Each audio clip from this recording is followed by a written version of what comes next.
નમસ્કાર મિત્રો, આજના સમાચારોમાં આજના વિડીયોમાં રેશન કાર્ડ નવી પોર્ટલ, ક્રૂડ ઓઇલ $150, એલપીજી અને પેટ્રોલ મોંઘું, પેટ્રોલ એક્સાઇઝ ડ્યુટી શૂન્ય, ભાવ ઘટશે, મહિલાઓને ₹25,000 સહાય, સુપ્રીમ કોર્ટ અકસ્માત વળતર ₹30,000 માસિક સહાય, જ્ઞાન સહાયક ભરતી 2026, રેલવે નવી પોર્ટલ લોન્ચ, અશ્વિની વૈષ્ણવ. અને છેલ્લે જે છે હવામાન વિભાગની આગાહી અને અંબાલાલ પટેલ દ્વારા આપવામાં આવેલ ચોમાસાની આગાહી. શું ગુજરાતની અંદર ત્રાટકશે વાવાઝોડું? બંગાળની ખાડી અને જે છે અરબ સાગરમાં બે સિસ્ટમ જે છે સક્રિય થઈ ચૂકી છે, તો એના વિશેની આગાહી વિશે પણ આપણે આજના સમાચારોની અંદર આજના વિડીયોમાં જોવાના છીએ. તો વિડીયો છેલ્લે સુધી જોવો, અને જો તમે અમારી આ ચેનલ પર નવા હોય તો ચેનલને જરૂરથી સબસ્ક્રાઈબ કરી નાખજો. તો સૌપ્રથમ મિત્રો વાત કરીએ રેશન કાર્ડની નવી પોર્ટલ, જે સ્માર્ટ પીડીએસ નામની જે પોર્ટલ હાલમાં રેશન કાર્ડ માટે જે કેન્દ્ર સરકાર દ્વારા જે નિર્ણય લેવામાં આવ્યો હતો, સાર્થક પીડીએસની અંદર જે અપડેટેશન કરવામાં આવ્યું હતું અને એને જે છે મંજૂરી આપવામાં આવી હતી એને રિલેટેડ તો રેશન કાર્ડની નવી પોર્ટલ લોન્ચ કરવામાં આવી છે. તો એમાં તમને શું ફાયદો થશે, એટલે કે રેશન કાર્ડ ધારકોને કયા કયા ફીચર્સ એની અંદર કઈ કઈ સર્વિસ જે છે અવેલેબલ છે અને કયા કયા ફાયદાઓ મળશે, તો તેની વાત કરીએ તો રેશન કાર્ડ ધારકો માટે નવું રેશન કાર્ડ ઓનલાઈન ઘરે બેઠા બનાવવાથી લઈને રેશન કાર્ડને લગતી બધી જ સેવાઓ કેન્દ્ર માટે જે છે કેન્દ્ર સરકાર દ્વારા પીડીએસ 2.0 ખાસ કરીને સ્માર્ટ પીડીએસ 2.0 પોર્ટલને જે છે લોન્ચ કરી દેવામાં આવી છે. સ્માર્ટ પીડીએસ પોર્ટલ પર ઓથોરિટી લોગિન, તો અહીંયા તમે જોઈ શકો છો ઓથોરિટી લોગિન, એફપીએસ લોગિન એટલે કે ફેર પ્રાઇસ શોપ લોગિન એટલે કે જે રેશનિંગની દુકાન ચલાવે છે તો એ લોકો પણ લોગિન કરી શકશે. અને હવે અહીંયા તમે જોઈ શકો છો સિટીઝન લોગિન, તો અહીંયા તમે એનો ઓપ્શન જોઈ શકો છો સિટીઝન લોગિન. આ જે છે એનો ફોટો છે જે સ્માર્ટ પીડીએસ 2.0 જે પોર્ટલ છે, અહીંયા તમે એનો સ્ક્રીનશોટ જોઈ શકો છો. તો ઓફિશિયલી પોર્ટલ તમારે ઓપન કરવી હોય તો કોઈ પણ બ્રાઉઝરના સર્ચ બોક્સમાં જઈને તમે સ્માર્ટ પીડીએસ 2.0 એવું લખશો તો આ પોર્ટલ છે ઓપન થઈ જશે અને આ પોર્ટલનો તમે લાભ લઈ શકશો. તો એમાં જે છે સિટીઝન લોગિનનો ઓપ્શન તમને જોવા મળશે. તો એમાંથી હવે તમે જે છે રેશન કાર્ડ ધારકો લોગિન થઈને રેશનની લગતી જે સેવાઓ એની અંદર ઉપલબ્ધ છે એ મેળવી શકશે. ખાસ કરીને આ પોર્ટલમાં હાલમાં વાત કરીએ તો નવા રેશન કાર્ડ બનાવવા માટે એપ્લાય આરસી એટલે કે એપ્લાય રેશન કાર્ડ નામનો જે છે ઓપ્શન જોવા મળશે તમને, અને ત્યાંથી સંપૂર્ણ વિગતો ભરી નવું રેશન કાર્ડ ઓનલાઈન જ તમે ઘરે બેઠા મેળવી શકો છો. હાલમાં જ સાર્થક પીડીએસ સિસ્ટમને જે છે મંજૂરી આપવામાં આવી હતી કેન્દ્ર તરફથી, અને આ મંજૂરી મળતા હવે રેશનને લગતી તમામ સેવાઓ પણ ડિજિટલ અને પારદર્શક થવા જઈ રહી છે. તો એનો નમૂનો તમે અહીં જોઈ શકો છો કે જે સ્માર્ટ પીડીએસ 2.0 જે છે પોર્ટલને લોન્ચ કરી દેવામાં આવી છે. તો એની અંદર સિટીઝન લોગિનનો તમને ઓપ્શન જોવા મળશે. તો હવે આ બધી જ સેવાઓ જે છે ઓનલાઈન ધીમે ધીમે રેશન કાર્ડને લગતી શરૂ થઈ રહી છે. ત્યારબાદ મિત્રો આગળ વાત કરીએ એલપીજી અને પેટ્રોલને લઈને સૌથી મોટા સમાચાર. ક્રૂડ ઓઇલ $150 પ્રતિ બેરલ, એલપીજી અને પેટ્રોલ મોંઘું થશે. તો એ જ છે ઈરાન અને અમેરિકાના યુદ્ધને લઈને સૌથી મોટા સમાચાર સામે આવી ચૂક્યા છે. ઈરાન અને અમેરિકા વચ્ચે ફરીવાર જે છે યુદ્ધ ભડકી ચૂક્યું છે, એટલે કે ફરી યુદ્ધમાં જે છે વધારો થઈ રહ્યો છે. હાલમાં ભારત તરફથી જે છે શાંતિનો પ્રસ્તાવ આ બંને દેશને જે છે આપવામાં આવ્યો હતો, પરંતુ આ બંને દેશોએ ફરી પાછો એકબીજા ઉપર જે છે હુમલો શરૂ કરી દીધો છે. તો અહીંયા તમે જોઈ શકો છો એ મુજબ જે છે અમેરિકા અને ઈરાન વચ્ચે ફરી એકવાર યુદ્ધ ભડક્યું છે. પશ્ચિમ એશિયા પર મોટું સંકટ અત્યારે હાલમાં જે છે જોવા મળી રહ્યું છે. ડોનાલ્ડ ટ્રમ્પ દ્વારા કહેવામાં આવ્યું છે હજુ પણ એ લોકો હુમલા કરશે અને ક્રૂડ ઓઇલ પર પણ નિયંત્રણ મેળવશે. તો ડોનાલ્ડ ટ્રમ્પ દ્વારા મોટી ધમકી આપી દેવામાં આવી છે કે એ લોકો ડોનાલ્ડ ટ્રમ્પે એવું કહી દીધું છે કે હજુ પણ અમેરિકા તરફથી હુમલાઓ કરવામાં આવશે, વળતો જવાબ દેવામાં આવશે, અને જે ક્રૂડ ઓઇલ એટલે કે સ્ટ્રેટ ઓફ હોર્મુઝ છે એના પર પણ અમેરિકા જે છે નિયંત્રણ મેળવી લેશે, એવી જે છે મોટી ધમકી આપી દેવામાં આવી છે. તો આ યુદ્ધની પરિસ્થિતિમાં ભારતની 3 શિપ પર અમેરિકા દ્વારા હુમલો કરવામાં આવ્યો છે. તો સ્ટ્રેટ ઓફ હોર્મુઝમાં જઈ રહેલી જે ભારતની શિપ હતી ઇન્ડિયન નેવીની, એના ઉપર અમેરિકા દ્વારા જે છે હુમલો કરી દેવામાં આવ્યો છે 3 શિપ પર, જેમાં 3 ભારતીયોના મૃત્યુ પણ થયા છે.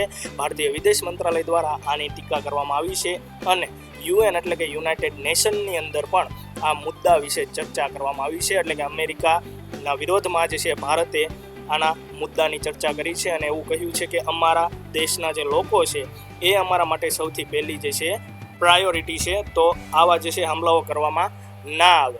વધતા જતા આ યુદ્ધ વચ્ચે એક રિપોર્ટ એવો પણ સામે આવ્યો છે કે જો આ યુદ્ધ જે છે યથાવત રહેશે તો ક્રૂડ ઓઇલના ભાવ જે છે $150 પ્રતિ બેરલ જે છે અહીંયા તમે જોઈ શકો છો $150 પ્રતિ બેરલ સુધી જે છે પહોંચી જવાની શક્યતા છે. તો એક રિપોર્ટ જે નોર્વેની જે એજન્સી છે એના દ્વારા એક રિપોર્ટ આપવામાં આવ્યો છે. $150 સુધી જો આ યુદ્ધ યથાવત રહેશે તો જે ક્રૂડ ઓઇલ છે એટલે કે કાચું તેલ જે સ્ટેટ ઓફ હોર્મુઝમાંથી તમને અત્યારે આપણને બધા દેશોને જે મળી રહ્યું છે એ જે છે $150 પ્રતિ બેરલ સુધી પહોંચવાની શક્યતા છે, જેનાથી દુનિયાભરમાં કાચું તેલ મોંઘું થવાની સાથે સાથે પેટ્રોલ અને ડીઝલ મોંઘું થશે એવી મોટી શક્યતા એ રિપોર્ટની અંદર જોવા મળી છે. ભારત માટે સ્ટેટ ઓફ હોર્મુઝથી સંકટના સમાચાર એ છે કે જો આ યુદ્ધ યથાવત રહેશે, આ યુદ્ધ એટલે કે હોર્મુઝ પર આ તણાવની સ્થિતિ રહેશે, જે અત્યારે અમેરિકા અને ઈરાનની જે તણાવની સ્થિતિ છે સ્ટેટ ઓફ હોર્મુઝ પર પણ એની જે અસર જોવા મળી રહી છે, તો એ જે સ્થિતિ યથાવત રહેશે તો ભારતની અંદર એલપીજીની સપ્લાય પર અસર પડશે અને પેટ્રોલ ડીઝલની કિંમતમાં પણ વધારો થઈ શકે છે. તો સૌથી મોટા સમાચાર, સંકટના સમાચાર ભારત માટે સ્ટેટ ઓફ હોર્મુઝથી એ આવ્યા છે કે હજુ પણ આ સ્ટેટ ઓફ હોર્મુઝ પર તણાવની સ્થિતિ રહેશે તો ભારત માટે સૌથી સંકટના સમાચાર ગણી શકાશે અને પેટ્રોલ અને ડીઝલની ભાવમાં પણ વધારો હજી થવાનો છે અને એલપીજીની જે સપ્લાય છે એની ચેનમાં પણ જે છે ફેરફાર થશે. તો એલપીજી પણ ભવિષ્યની અંદર તમને જે છે એમાં પણ કટ ઓફ થઈ શકે છે. તમને જે એલપીજી ગેસ સિલિન્ડર મળે છે એમાં પણ તમને હવે કટ ઓફ થઈ શકે છે ભવિષ્યની અંદર. ત્યારબાદ મિત્રો આ યુદ્ધ વચ્ચે જે ભારતે પેટ્રોલને લઈને સૌથી એક મોટો નિર્ણય લીધો છે. પેટ્રોલની જે એક્સાઇઝ ડ્યુટી છે એ શૂન્ય કરી દેવામાં આવી છે. તો શું એનાથી ભાવ ઘટશે? તો તેના વિશે સૌથી મોટા સમાચાર જે આવી ચૂક્યા છે એની મિત્રો વાત કરીએ તો ઈરાન અને અમેરિકા યુદ્ધની સ્થિતિના કારણે વધતી ક્રૂડ ઓઇલની કિંમતોને ધ્યાને રાખીને કેન્દ્ર સરકાર દ્વારા E22 લઈને E30 ઇથેનોલ મિશ્રિત પેટ્રોલ પર એક્સાઇઝ ડ્યુટી શૂન્ય કરવામાં આવી છે.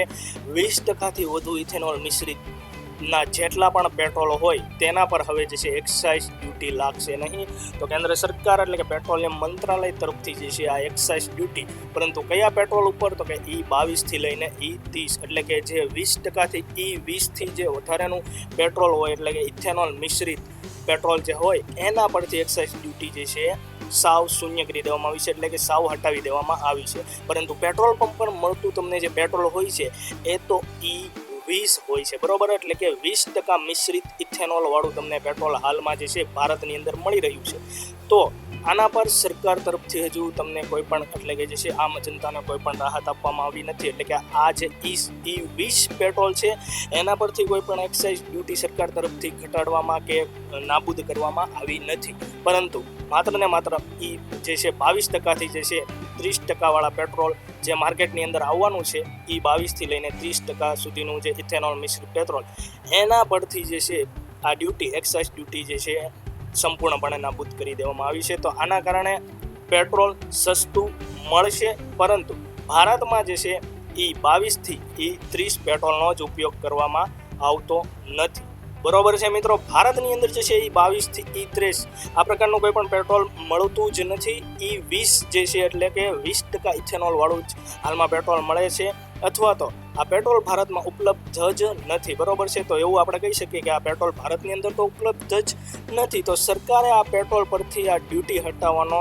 કોઈ મતલબ જ બનતો નથી. તો સરકારે આ પેટ્રોલ પરથી જે છે E22 થી લઈને 30 સુધીના પેટ્રોલ પર જે ડ્યુટી હટાવી છે તો એનો કોઈ પણ મતલબ જ બનતો નથી, જેથી આમ જનતાને આનો લાભ થવાનો નથી. પરંતુ સરકારે આ જે છે નિર્ણય શા માટે લીધો છે એની વાત કરીએ તો એના માટેનો એક રિપોર્ટ જે છે સામે આવ્યો છે, જેને લઈને એક રિપોર્ટ સામે આવ્યો છે કે સરકાર પેટ્રોલમાં ઇથેનોલને વધારવા જઈ રહી છે. એટલે કે હાલ તમને જે E20નું પેટ્રોલ મળે છે એ હવે વધીને E22 થી લઈને E30 સુધીનું પણ પેટ્રોલ માર્કેટની અંદર તમને ટૂંક જ સમયની અંદર જોવા મળશે. એટલે કે અત્યાર સુધી તમને E20 પેટ્રોલ મળી રહ્યું હતું, તો ટૂંક જ સમયમાં E22 થી લઈને E30 સુધીનું ઇથેનોલ મિશ્રિત પેટ્રોલ તમને માર્કેટની અંદર ટૂંક સમયની અંદર જોવા મળશે, જેનો ભાવ જે છે સસ્તો હોય છે. એટલે કે એની ઉપર એક્સાઇઝ ડ્યુટી હાલ અત્યારથી જ દૂર કરી દેવામાં આવી છે. તો જે અત્યારે પેટ્રોલ મળી રહ્યું છે એના કરતાં એ સસ્તું પેટ્રોલ તમને ભવિષ્યની અંદર મળી શકે છે. ત્યારબાદ મિત્રો આગળ વાત કરીએ તો હવામાન, વરસાદ અને મોસમને લઈને અને વાવાઝોડાને લઈને આગાહી. તો અહીંયા તમે જોઈ શકો છો ઇન્ડિયન મેટ્રોલોજીકલ ડિપાર્ટમેન્ટ મુજબ જે સેટેલાઇટ એટલે કે રડાર મેપ જે આપવામાં આવ્યો છે તેના પરથી સૌપ્રથમ મિત્રો આપણે વાત કરીએ તો અહીંયા તમે જોઈ શકો છો અરબી સમુદ્રની અંદર એક સિસ્ટમ તમને જોવા મળશે અને અહીંયા બીજી છે બંગાળની ખાડીની અંદર એક સૌથી મોટી સિસ્ટમ અત્યારે જોવા મળશે. તો આ બંને સિસ્ટમ હાલમાં જે છે એ સર્જાણી છે.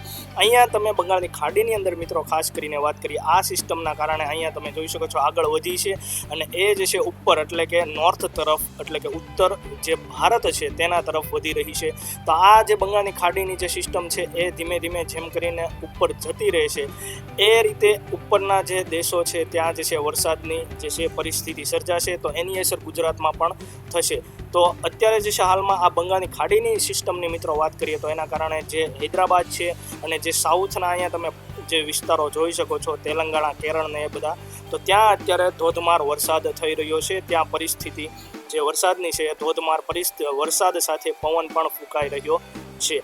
ત્યારબાદ મિત્રો મેઇનલી આપણે વાત કરીએ આપણે જે ગુજરાતની અંદર જે ચોમાસું પ્રવેશવાનું હતું તેની, તો અહીંયા તમે જોઈ શકો છો અરબ સાગરની અંદર જે સિસ્ટમ બનવાની હતી અને એના કારણે જે ધીમે ધીમે આ સિસ્ટમ જે છે એનાથી જે છે વરસાદ ઉપર એટલે કે જે છે ઉપરના રાજ્યોની અંદર ધીમે ધીમે સિસ્ટમ આગળ વધશે અને એ રીતના જે છે મહારાષ્ટ્રમાંથી એટલે કે મુંબઈમાંથી ડાયરેક્ટલી જે છે આપણા દક્ષિણ જે ગુજરાતનો ભાગ છે ત્યાંથી ચોમાસું જે છે આપણા ગુજરાતની અંદર પ્રવેશ છે એવી જે છે વાત કરવામાં આવી હતી. તો હવે આ ચોમાસું જે આવનાર સમયની અંદર ક્યાં ક્યાં આપણા ગુજરાતના જિલ્લાઓમાં જે છે વરસાદની શક્યતા જે છે આ સિસ્ટમોના કારણે જે છે થશે તે આપણે વિડીયોની અંદર આગળ જોઈએ. તો અહીંયા મિત્રો તમે જોઈ શકો છો 12 જૂન 2026નું જે વેધર ફોરકાસ્ટ જે IMD દ્વારા આપવામાં આવ્યું છે તેની સૌપ્રથમ મિત્રો વાત કરીએ તો આજના દિવસની મિત્રો વાત કરીએ તો આજનું જે વાતાવરણ જે વેધર છે અહીંયા તમે જોઈ શકો છો એ ડ્રાય વેધર છે. આજના દિવસમાં તમને ગુજરાતના કોઈ પણ જિલ્લાઓની અંદર જે છે વરસાદના એંધાણ જોવા મળ્યા નહીં હોય. પરંતુ અહીંયા તમે સિમ્ટમ્સની મિત્રો વાત કરીએ તો અહીંયા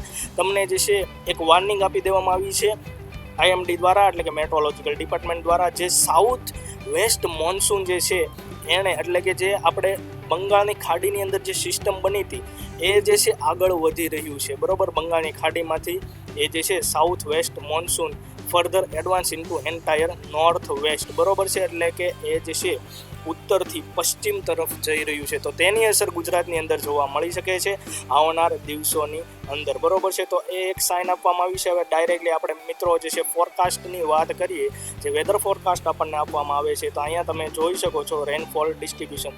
તો સૌપ્રથમ 12 તારીખની મિત્રો વાત કરીએ તો ક્યાં ક્યાં સ્થળોએ વરસાદ જોવા મળશે તો અહીંયા તમે જોઈ શકો છો સુરત, તાપી, નવસારી, વલસાડની અંદર જે છે છૂટા છવાયા સ્થળોએ જે છે વરસાદ જોવા મળી શકે છે અને બનાસકાંઠા અને સાબરકાંઠામાં પણ જોવા મળી શકે છે. 12 તારીખે એ પ્રકારની શક્યતા જોવા મળી હતી. ત્યારબાદ હવે 13 તારીખની મિત્રો વાત કરીએ તો અહીંયા તમે જોઈ શકો છો દક્ષિણ ગુજરાતના જે ભાગો છે ત્યાં જ વરસાદ જોવા મળી શકે છે. તો સુરત, તાપી, વલસાડ, નવસારી અને ડાંગ બરાબર છે. તો આ જિલ્લાઓની અંદર પરંતુ ત્યારબાદ જે છે એ તમે મિત્રો અહીંયા જોઈ શકો છો 14 તારીખે એ પણ દક્ષિણ ગુજરાતના જ ભાગોમાં. ત્યારબાદ 15 તારીખે અહીંયા તમે જોઈ શકો છો ધીમે ધીમે હવે ચોમાસું જે છે પ્રવેશ છે 15 તારીખ આજુબાજુ. તો એમાં તમે જોઈ શકો છો હવે નર્મદા, છોટા ઉદેપુર એ રીતના જે છે ચોમાસું આગળ વધશે એટલે કે દક્ષિણ ગુજરાત સાથે હવે મધ્ય જે છે ગુજરાત તરફ જે છે ચોમાસું આગળ વધશે. તો 15 તારીખ અને ત્યારબાદ જે છે 16 તારીખે તમે જોઈ શકો છો સૌરાષ્ટ્રના ભાગોની અંદર ભાવનગર, અમરેલી અને ગીર સોમનાથ સહિત જે દક્ષિણ ગુજરાત અને મધ્ય ગુજરાતના ભાગો છે ત્યાં જોવા મળશે. તો 16 તારીખે જે છે સૌથી મોટી શક્યતા વરસાદની જે છે આગાહી આપવામાં આવી છે. ત્યારબાદ 17 તારીખે પણ તમે જોઈ શકો છો જે સૌરાષ્ટ્રનો જે વિસ્તાર છે ભાવનગર, જે દરિયાકાંઠાના ખાસ કરીને જે વિસ્તાર છે ભાવનગર, અમરેલી અને ગીર સોમનાથ અને જે દક્ષિણ ગુજરાતના જે વિસ્તારો છે ત્યાં આગાહી આપવામાં આવી છે. અને ત્યારબાદ તમે 18 તારીખનું જે છે આ ફોરકાસ્ટ જોઈ શકો છો. તો એમાં પણ જે છે સૌરાષ્ટ્રના જે દરિયાકાંઠાના વિસ્તારો છે એ અને ત્યારબાદ જે દક્ષિણ ગુજરાતના જે વિસ્તારો છે ત્યાં જે છે ચોમાસાની આગાહી આપવામાં આવી છે. ત્યારબાદ મિત્રો આગળ વાત કરીએ મહિલાઓને ₹25,000 સહાય. સરકારે શ્રમ વિભાગમાં નોંધાયેલા કામદારો માટે દીકરીના જન્મ માટે નાણાકીય સહાય પૂરી પાડવાની યોજના શરૂ કરી છે. આ યોજના હેઠળ જો કોઈ કામદારની એટલે કામદારની અંદર કોઈ પણ જે છે કડિયા કરતી મહિલા હોય કે બીજું કોઈ પણ કામ હોય, જે કામદાર મહિલા હોય, જે મજૂરી કરતી મહિલા હોય, જે મજૂર વર્ગ હોય, માત્ર એની અંદર જે બાંધકામની અંદર જે શ્રમિકો છે એવું જ નથી, પરંતુ કોઈ પણ પ્રકારના કામદાર હોય એ ચાહે જે વાળતા હોય બરોબર, કચરો સાફ કરવાવાળા તો એ શ્રમિક જ ગણાય છે. તો એ કોઈ પણ પ્રકારનું શ્રમિક હોય, બરાબર છે, તો એને જે છે આ યોજનાનો ખાસ કરીને લાભ મળી શકે છે. તો આ યોજના હેઠળ જે છે જો કોઈ પણ કામદારની ઘરે જે છે દીકરીનો જન્મ થાય તો તેમને જે છે 25,000 રૂપિયાની સહાય મળશે. આ માટે કામદારે 1 વર્ષ માટે વિભાગમાં નોંધણી કરેલી હોવી જોઈએ. તો આ સહાય માટે કામદારે એટલે કે જે શ્રમિક છે એણે શું કરવાનું છે, તો પોતાના જિલ્લાની અંદર જે એનો કામદારનો જે વિભાગ હોય લાગુ પડતો હોય ત્યાં 1 વર્ષ માટે શ્રમિક તરીકેની કે પોતે શ્રમિક છે, કામદાર છે, એની તરીકેની એને નોંધણી કરેલી હોવી જોઈએ. વધુમાં બીજી દીકરીના જન્મ માટે પણ નાણાકીય સહાય પૂરી પાડવામાં આવે છે. બાંધકામ કામદારો માટે બાળકના જન્મ માટે નાણાકીય સહાય પૂરી પાડવા માટે આ યોજના પણ અમલમાં મૂકવામાં આવી રહી છે. માતૃત્વ બાળ અને કન્યા સહાય યોજના હેઠળ કામદારોને લાભ મળે છે. આ યોજના હેઠળ પુત્ર અને પુત્રી બંનેને સહાય પૂરી પાડવામાં આવે છે. જો કોઈ પણ કામદારનું પહેલું બાળક પુત્ર હોય તો તેમને જે છે 20,000 રૂપિયા, જ્યારે જો પુત્રી હોય તો તેમને 25,000 રૂપિયાની નાણાકીય સહાય મળે છે. વધુમાં જો બાળક અપંગતા સાથે જન્મે તો તેમને જે છે 50,000 રૂપિયા મળે છે. આ યોજનાનો લાભ મેળવવા માટે કાર્યરત જે વિભાગ હોય એ વિભાગમાં 1 વર્ષ જૂનું જે છે નોંધણી કરાવવી ફરજિયાત છે. અને ત્યારબાદ મિત્રો આગળ વાત કરીએ સુપ્રીમ કોર્ટનો સૌથી મોટો નિર્ણય અકસ્માત વળતર ₹30,000 પર મંથ, એટલે કે દર મહિને 30,000 અકસ્માત વળતર તરીકે. ભારતીય ન્યાયતંત્રમાં એક અત્યંત મહત્વપૂર્ણ અને સંવેદનશીલ નિર્ણય લેવામાં આવ્યો છે. સુપ્રીમ કોર્ટે જે છે સ્પષ્ટ કર્યું છે કે ગૃહિણીઓ દ્વારા કરવામાં આવતા ઘરની સંભાળ અને સેવાનું આર્થિક મૂલ્ય છે. હવે અકસ્માતના વળતરના કેસમાં ઘરેલું સંભાળના નુકસાન એટલે કે લોસ ઓફ ડોમેસ્ટિક કેરને એક અલગ અને મહત્વપૂર્ણ વળતરના મુદ્દા તરીકે ગણવામાં આવશે. દુર્ઘટનાનો શિકાર જે છે બનનાર ગૃહિણીઓના વળતર માટે સુપ્રીમ કોર્ટે નવી ગાઈડલાઈન જાહેર કરી છે. કોર્ટે ગૃહિણીઓનું ઘરેલું સંભાળ નુકસાનનું માસિક મૂલ્ય ઓછામાં ઓછું 30,000 રૂપિયા નક્કી કર્યું છે. કોર્ટે આ અંગે જે છે ખૂબ જ સકારાત્મક અભિગમ અપનાવતા જણાવ્યું છે કે અમે માનીએ છીએ કે ગૃહિણીઓ માનવીના વિકાસ અને રાષ્ટ્રના વિકાસમાં યોગદાન આપે છે. ગૃહિણી રાષ્ટ્રનું નિર્માણ કરે છે. તેથી રાષ્ટ્ર નિર્માતા તરીકે અમે ગૃહિણીઓનું ઘરેલું સંભાળનું નુકસાન માસિક મૂલ્ય ઓછામાં ઓછું 30,000 રૂપિયા નક્કી કર્યું છે. હવે સુપ્રીમ કોર્ટે લોસ ઓફ ડોમેસ્ટિક કેર એટલે કે ઘરેલું સંભાળમાં થતી ખોટને એક વધારાના ગ્રાઉન્ડ તરીકે ઉમેર્યું છે. જસ્ટિસ કોરલની ટિપ્પણી મુજબ આ નિર્ણયનો ઉદ્દેશ ગૃહિણીના કાર્યને યોગ્ય સન્માન અને આર્થિક માન્યતા આપવાનો છે. કોર્ટે એવી આશા વ્યક્ત કરી છે કે હવે હોમ મેકર શબ્દને બદલે નેશનલ બિલ્ડર એટલે કે રાષ્ટ્ર નિર્માતા શબ્દનો ઉપયોગ કરવામાં આવશે. આ નિર્ણય ભારતીય સમાજમાં ગૃહિણીઓના દરજ્જાને બદલવાની દિશામાં એક મોટું પગલું છે. જ્યારે આપણે ગૃહિણીના કામને રાષ્ટ્ર નિર્માણ તરીકે જોઈએ છીએ ત્યારે તે સમાજની જે માનસિકતા છે એને બદલવાનું પ્રતીક બની જાય છે. હવે અકસ્માત જેવા કમનસીબ સમયમાં પરિવારને માત્ર આર્થિક મદદ જ નહીં પરંતુ જે છે એક ગૃહિણીના અમૂલ્ય યોગદાનનું સન્માન પણ મળશે.